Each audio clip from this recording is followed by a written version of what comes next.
Hello everyone, this is Rakesh Sharma from alpha sniper. मैं उम्मीद करता हूं कि आप लोग सब बहुत अच्छे होंगे और वीकेंड एंजॉय कर रहे होंगे।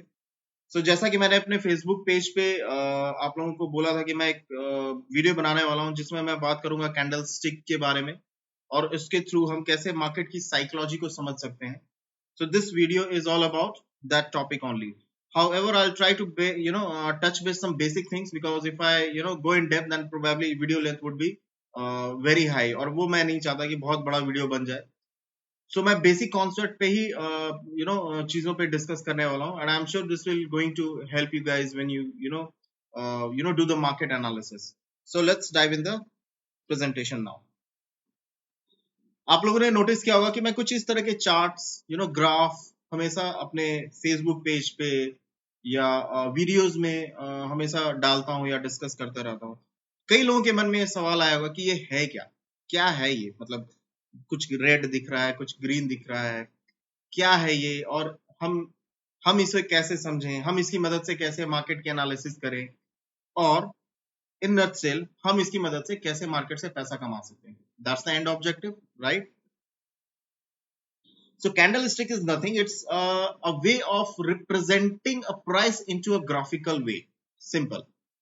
मुझे प्राइस को अगर ग्राफिकल वे में प्रेजेंट करना हो तो मैं उसको कैंडल स्टिक से प्रेजेंट कर सकता हूँ.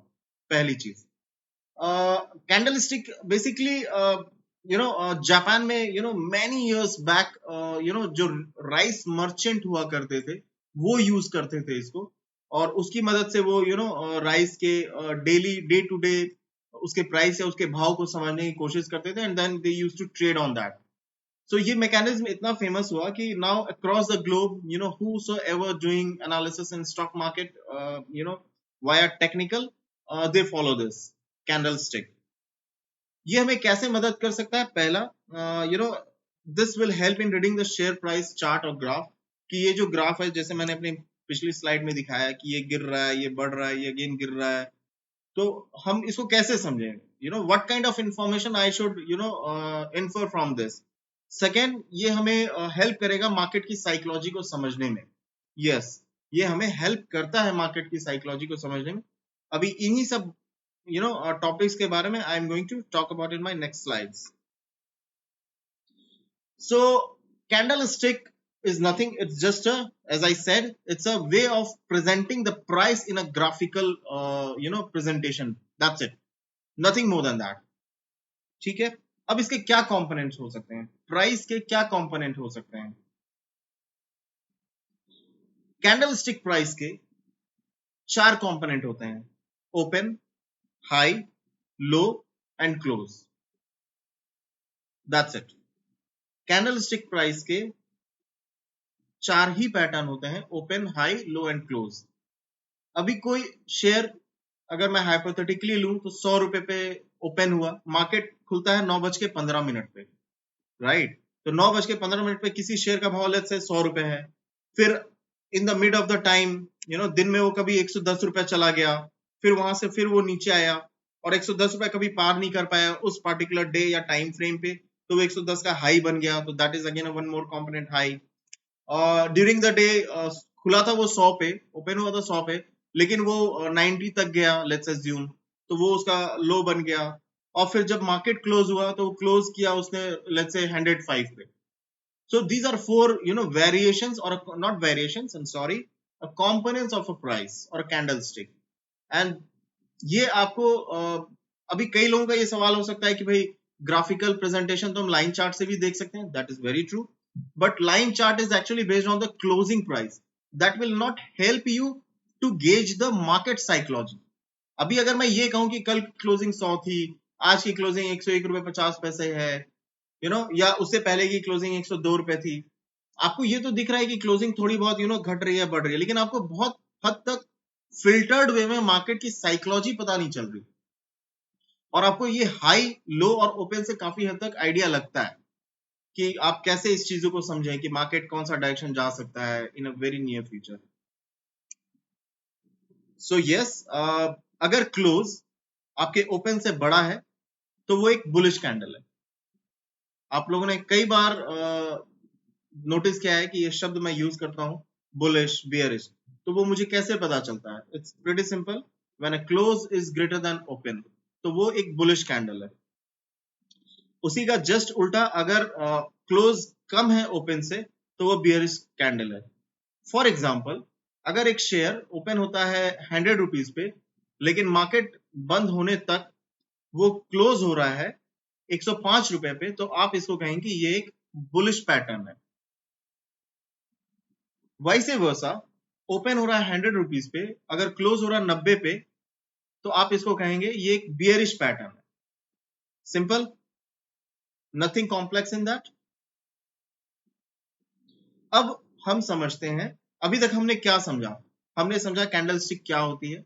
मैं रिपीट कर देता हूं, candlestick it's just a graphical way of representing a price movement, day to day price movement.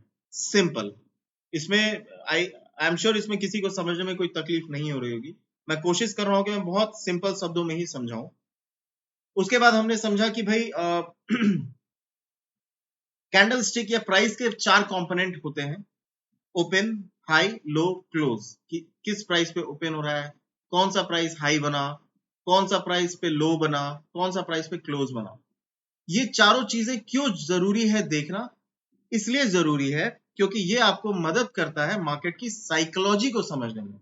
जब मैं ये टर्म यूज करता हूं मार्केट की साइकोलॉजी, मेरे कहने का मतलब यहां पे ये होता है कि मुझे ये एक आइडिया लगे कि what could be the probable next move of the market, down, up, that again depends, right, based on the price formation जैसा बन रहा है। अभी उसके बारे में हम लोग बात करेंगे।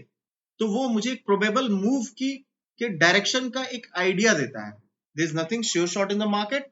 ये आपको सिर्फ एक आइडिया देता है और सिर्फ एक उस आइडिया के बेस पे हम लोग ट्रेड या इन्वेस्टमेंट करते हैं, along with the risk calculation. अब आते हैं इस स्लाइड पे।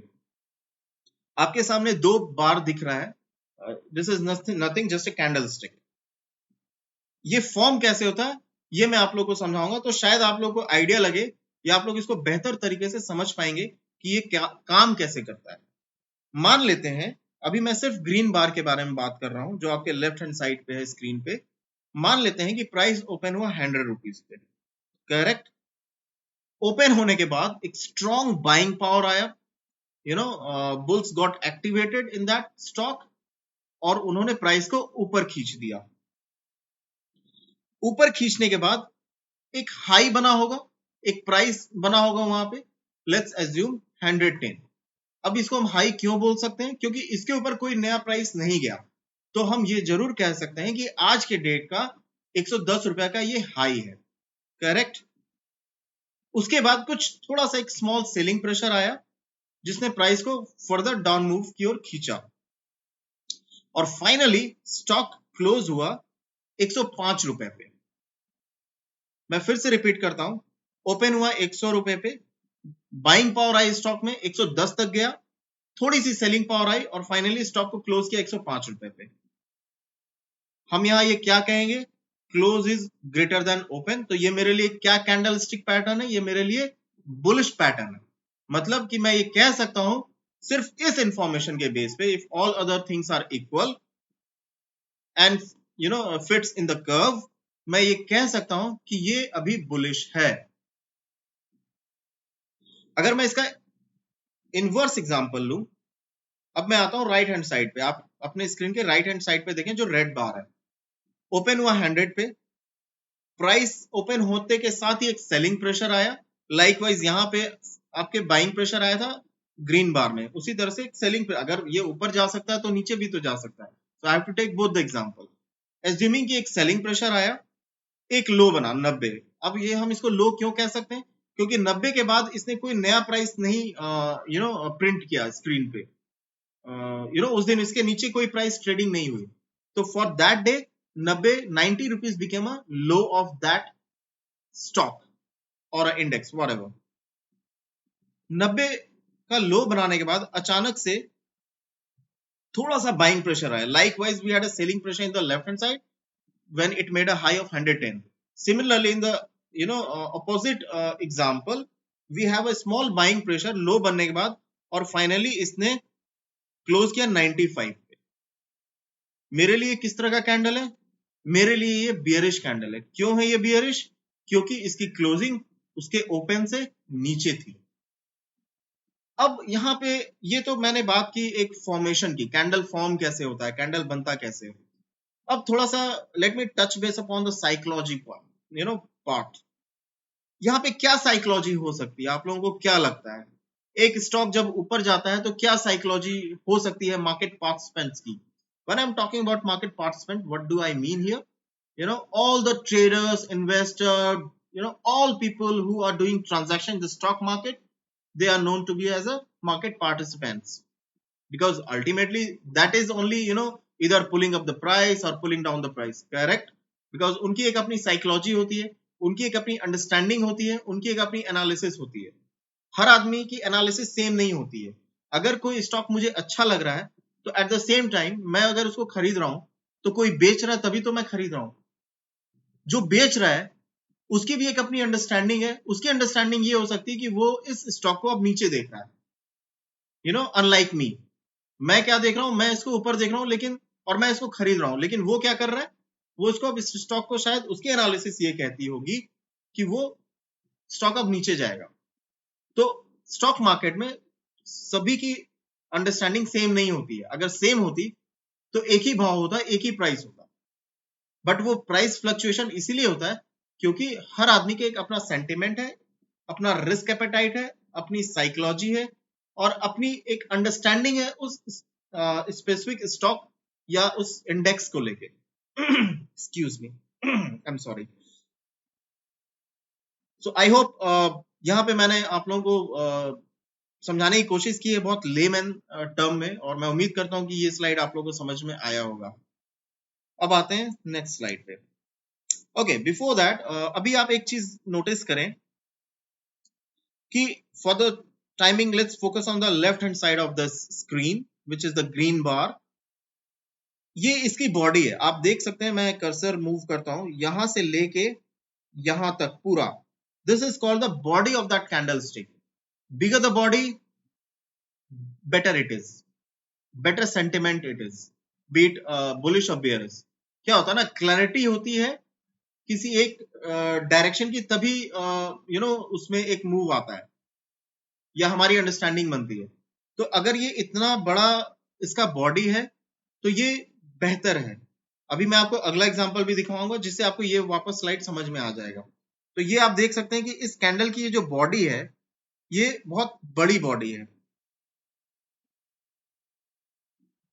ये जो आप ब्लैक लाइन देख रहे हैं यहां से यहां तक, जहां पे एक्चुअली जब प्राइस ऊपर गया, हाई बनाया, और वापस से जब प्राइस का रिजेक्शन आया और सेलिंग प्रेशर आया और यहाँ पे आके इसने बंद किया, तो ये जो ब्लैक लाइन है यहां से यहां तक, इसको हम कहते हैं Wick.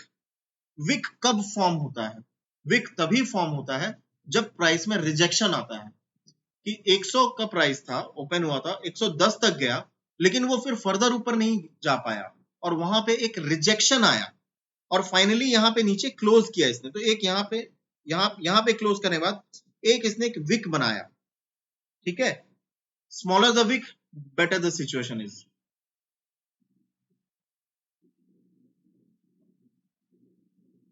Same example in the bearish candle as well. यहाँ रियल बॉडी बहुत बड़ी है, तो आप ये कह सकते हैं कि जब भी रियल बॉडी बहुत बड़ी होती है, अगर मैं इस एग्जांपल में लूं, क्योंकि क्लोज हमेशा क्लोज इस केस में ओपन से बड़ा है, तो ये बुलिश है। रियल बॉडी बड़ी बनी है तो bull power is actually taking over, bulls are taking over the market. Chances है कि अब बाजार यहां से ऊपर जाए। अगर मैं सिर्फ इसी एग्जांपल की बात करूं हाइपोथेटिकली, तो हमें दिख रहा है साइकोलॉजिकली इतनी बड़ी बॉडी बनी है तो bulls are actually taking over the sellers now. क्यों? क्योंकि सेलर्स ने कोशिश करी, यहाँ पे सेलर्स एक्टिव हुए, 110 से 105 तक लेके आए, लेकिन वो ज्यादा इसको नीचे नहीं गिरा पाए। अगर ये ज्यादा नीचे गिरा देते तो शायद ये बॉडी इतनी बड़ी बनती नहीं, करेक्ट। लाइकवाइज यहाँ पे बुल्स ने ट्राई किया इसको ऊपर खींचने का, लेकिन ये ज्यादा नहीं खींच पाए। Why? Because sellers are highly active here, वो उसको ऊपर जाने ही नहीं दे रहे price. So that's how we understand the psychology of market using the candlestick. I hope आपको ये स्लाइड क्लियर होगा। जैसा मैंने कहा, smaller the wick stronger the price action, either be it bullish or bearish signal. अब आते हैं, ये एक बहुत अच्छा एग्जांपल है। क्या होता है ना कि जरूरी नहीं है कि आपको हमेशा स्ट्रॉन्ग बॉडी ही मिले, कैंडल स्टिक के पॉइंट ऑफ व्यू से स्ट्रॉन्ग बॉडी मिले। अब इसको समझते हैं, और जैसे आप ये स्लाइड क्लियर हो जाएगी तो आपको वापस से ये स्लाइड पे जब आप अपने वीडियो को रिवाइंड करके देखेंगे तो आपको समझ में आ जाएगी what actually I wanted to convey here. Now let's assume price open हुआ 100 पे, प्राइस ऊपर गया with the same example, high बना 110 का with the same example, but price वापस से बहुत स्ट्रांगली, बहुत स्पीडली नीचे गिरा। अब यहाँ पे क्या हुआ, यहाँ पे बॉडी आपकी बहुत छोटी हुई। क्यों? जो कि अगर मैं पिछले स्लाइड में हूं जहां आप देखो प्राइस सिर्फ यहीं तक था तो बहुत बड़ी बॉडी बनी थी। Bulls were very highly active and dominating the sellers. क्या चीज यहाँ, ये चीज यहाँ पे हुआ है? नहीं हुआ है। क्यों? क्योंकि अल्टीमेटली सेलर्स वोन, बियर्स वोन, क्योंकि बियर्स ने प्राइस को इतना नीचे धकेल दिया कि इतनी बड़ी विक बन गई। अब यहाँ पे इवन इफ प्राइस क्लोज कर रहा है 100 के ऊपर ही, क्या मैं इसको बुलिश कहूंगा? मैं इसको बुलिश बिल्कुल भी नहीं कहूंगा। Why? Because the psychology says that even if close is greater than open, sellers are highly active here, and we may see further rejections in price, and we may see further downside, in that stock. That's how I try to understand the market, with the help of market psychology, with the help of candlestick. आप देखें यहाँ इसकी real body बहुत छोटी बनी है। क्या Wick छोटी है यहाँ पे? नहीं है, विक यहाँ बहुत बड़ी है। ये विक, ये इसको विक कहते हैं। ये जो ब्लैक लाइन है ना, ये सारे ट्रांजैक्शन हुए थे, प्राइस ऊपर तक गया, सस्टेन नहीं किया, वापस से नीचे आ गया। तो ये जहां पे बॉडी नहीं बन पाई और जहां क्लोज किया वहां पे बॉडी बनी, तो ये जो नॉन बॉडी पार्ट है ये हो गया विक। चूंकि इतनी बड़ी विक बनी है, और ये कब बनी है? प्राइस ऊपर गया उसके बाद ये नीचे आया। तो ये क्या दर्शाता है? ये दर्शाता है सेलिंग प्रेशर, कि यहाँ पे लॉन्ग जाना थोड़ा सा रिस्की हो सकता है। जो लोग नए हैं उनको मैं समझा दूं कि लॉन्ग जाने का मतलब बाई करना होता है, कि अगर मैं यहाँ पे बाई करूं शेयर को तो मेरे लिए ये रिस्की हो सकता है।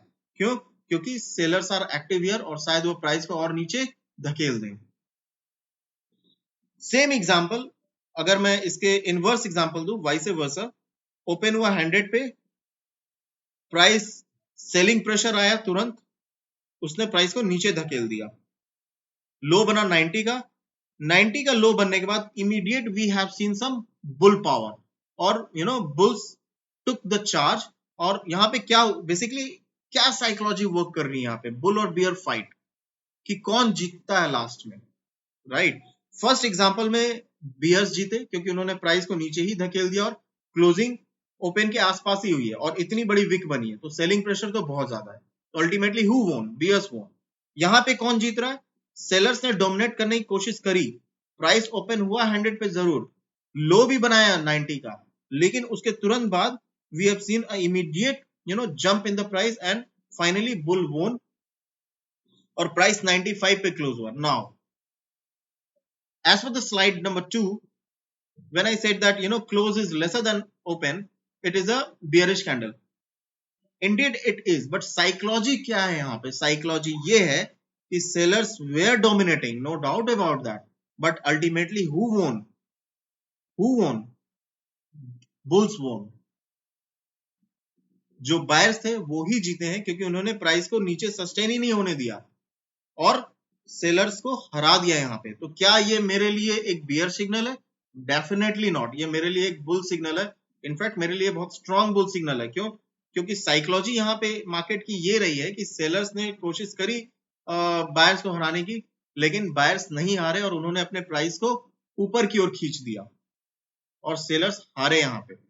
तो that's how I try to gauge the market psychology using the candlestick. I have tried to touch very basic concepts. अगर मैं बहुत डिटेल में जाऊंगा तो शायद ये वीडियो बहुत बड़ा बन जाएगा, which I think doesn't make any sense. आप मुझे बताएं अगर आपको इसमें और डिटेल जानकारी की जरूरत है तो मैं डेफिनेटली बनाऊंगा। आप मुझे कमेंट से शेयर कर सकते हैं। अब कुछ लाइव एग्जांपल लेते हैं। इस स्टॉक का नाम है पराग मिल्क। अभी तक हमने थ्योरेटिकल बातें करी हैं।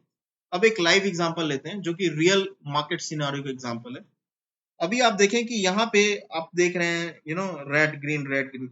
फॉर एग्जांपल यहाँ पे देखते हैं, मैं इस कैंडल की बात कर रहा हूं। मैं इस कैंडल को क्या कहूंगा? If I ask you all and if you think, क्योंकि आपने प्रीवियस स्लाइड में चीजों को देखा है, तो आप मुझे जवाब दे सकते हैं कमेंट बॉक्स में कि आपके हिसाब से ये कैंडल क्या है। ये बियरिश कैंडल है, एक विक बना, प्राइस नीचे पे क्लोज करा, राइट। और उसके बाद आप देखिए विक बनने के बाद जब ये कंफर्मेशन आ गया कि ये sellers are active, double confirmation ये आया कि इसने अपने पिछले लो को, I hope my cursor is you guys can see it, इस कैंडल का जो लो था उसके भी नीचे क्लोज किया। Again this is again to understand the psychology in a little better way. मैं ये चीजें भी देखता हूँ कि भाई पिछला लो क्या था, उसको ब्रेक किए कि नहीं किया, पिछला हाई क्या था, पिछला क्लोज से हाई आज क्या है। Again there are too many permutation combinations which you can apply, but here I am trying to touch the basic concept. तो आप देखें उसके बाद यहाँ पे क्या हुआ है, boom boom boom, and then we have a huge selling pressure. तो ऐसा नहीं है आपको TV channels, social media platform, किसी फ्रेंड्स रिलेटिव के ऊपर आश्रित होने की आवश्यकता नहीं है, डिपेंडेंट होने की आवश्यकता नहीं है। अगर आपको क्या होता है ना कि आज के डेट में whatever you are doing, जो भी आपका मेन स्ट्रीम इनकम है, हर आदमी चाहता है कि उसके साथ साथ उसका एक अदर इनकम भी हो, वो चाहे कुछ भी हो लेकिन हो।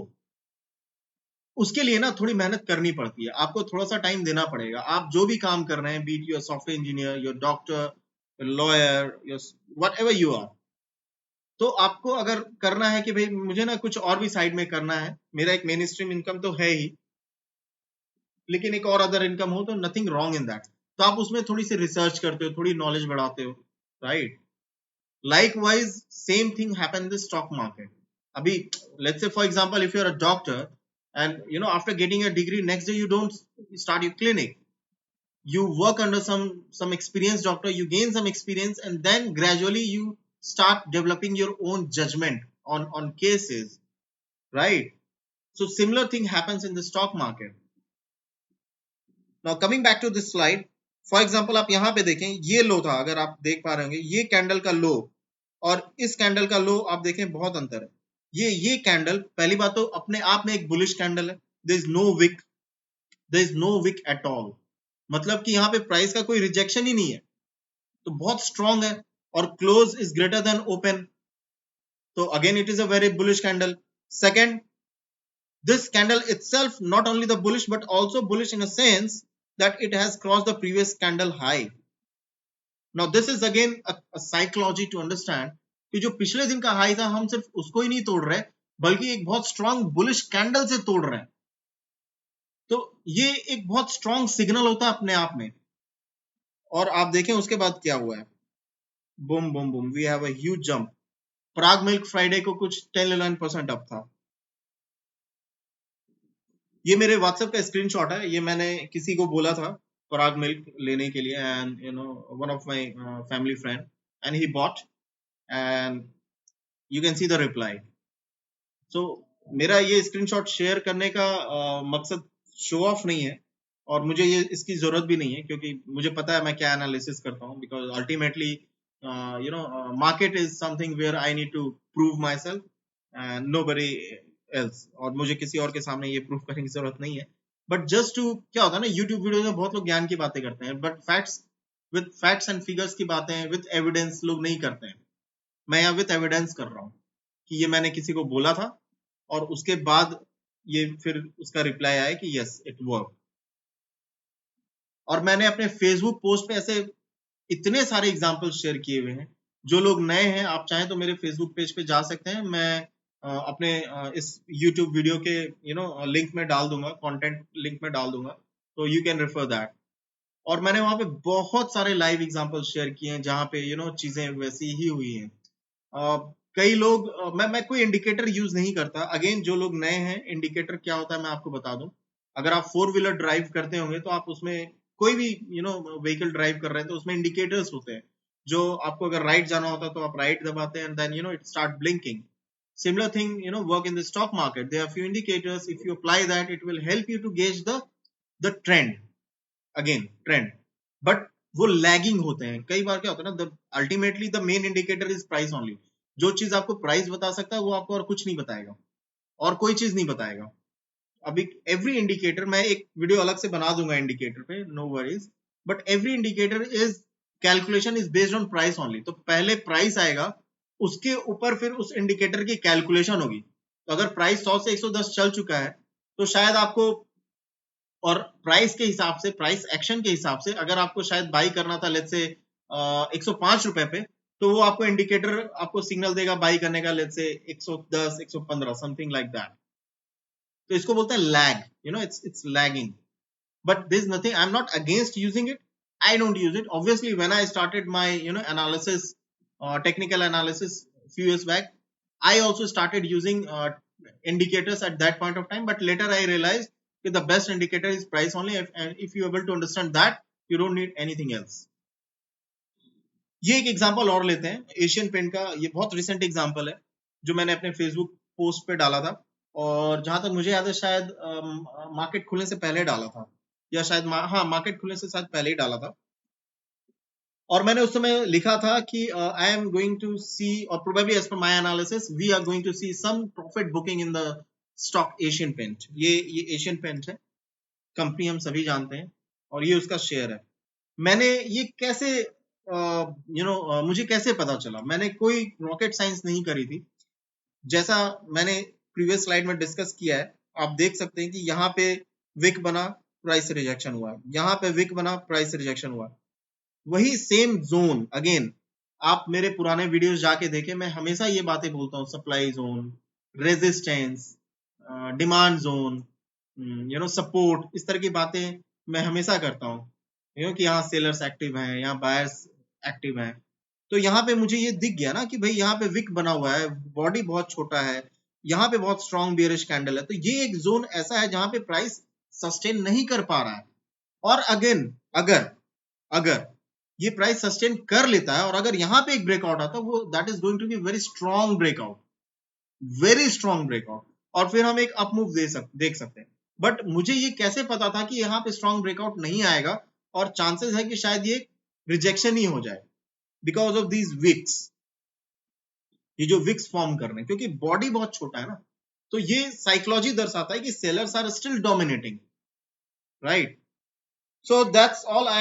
और मैं उम्मीद करता हूं कि आप लोगों को समझ में आया होगा. मैंने कोशिश करी है कि मैं बहुत सिंपल शब्दों में बात करूं, ताकि जो लोग नए हैं उनको भी चीजें समझ में आए. कुछ दिन पहले मेरी किसी से बात हो रही थी, that guy is not into the stock market field, or even leave that example, even in generally speaking, those who are not in the field of stock market or finance, they also want to make some extra money apart from their mainstream income, right? So it is nothing wrong in that. तो क्या होता है ना कि उसके लिए भी आपको थोड़ा तो टाइम डिवोट करना ही पड़ेगा. आप अगर वो नहीं कर रहे हैं तो दैट मीन्स फिर वही है कि आप किसी के टिप्स के ऊपर, किसी से सुन लिया, बाई कर लिया, फिर लॉस कर लिया, फिर थोड़ा सा प्रॉफिट हुआ, फिर लॉस कर लिया, फिर वही चीजें चलती रहेंगी, और अल्टीमेटली आपको एक बड़ा सक्सेस नहीं मिलेगा. तो ये बहुत जरूरी है कि आप थोड़ा सा अपना नॉलेज बेस बढ़ाएं. थोड़ा सा, मैं ये नहीं कहता हूं कि आपको बहुत ज्यादा बढ़ाने की जरूरत है, वो तो फिर धीरे धीरे एक्सपीरियंस से चीजें आ जाती हैं. बट अगर आप थोड़ा सा अपना नॉलेज को एनहांस करें तो आपको किसी के ऊपर डिपेंडेंट होने की जरूरत नहीं पड़ती है. So that's all from my end. I hope you guys are liking the content, और प्लीज लाइक और सब्सक्राइब करें, क्योंकि इससे मुझे भी मोटिवेशन मिलता है कि मैं और वीडियोस बनाऊं और कंटेंट बनाऊं. मैं बहुत सारी ऐसी चीजों पे काम कर रहा होता हूँ जो कि थोड़े से एडवांस लेवल पे हैं. अभी तक मैंने उन सब चीजों के बारे में बात नहीं की. आई एम नॉट श्योर जो मेरे वीडियोस देखते हैं how much they are active into the future and options trading. अभी तक मैं सिर्फ कैश इक्विटी की ही बातें कर रहा हूँ, क्योंकि मैं चाहता था कि मैं एकदम बेसिक्स से ही उठाऊं चीजों को, ताकि फिर धीरे धीरे हम स्केल अप करें और चीजें लोगों को समझ में आए. अभी अगर मैं डायरेक्ट ऑप्शन राइटिंग की बातें करने लग जाऊंगा, जहाँ पे हार्डकोर मैथमेटिक्स है, डेल्टा, थीटा, गामा और वेगा, तो शायद लोगों को चीजें तुरंत से समझ नहीं आए. तो ये बहुत जरूरी है कि मैं धीरे धीरे धीरे स्केल अप करूं और आप लोग भी फिर शायद उससे कनेक्ट हो पाए. So that's all from my end. Please like this video, share this video, or comment if you need any clarification or if you want any topic me to cover in my next video. So thank you very much everyone. Thank you.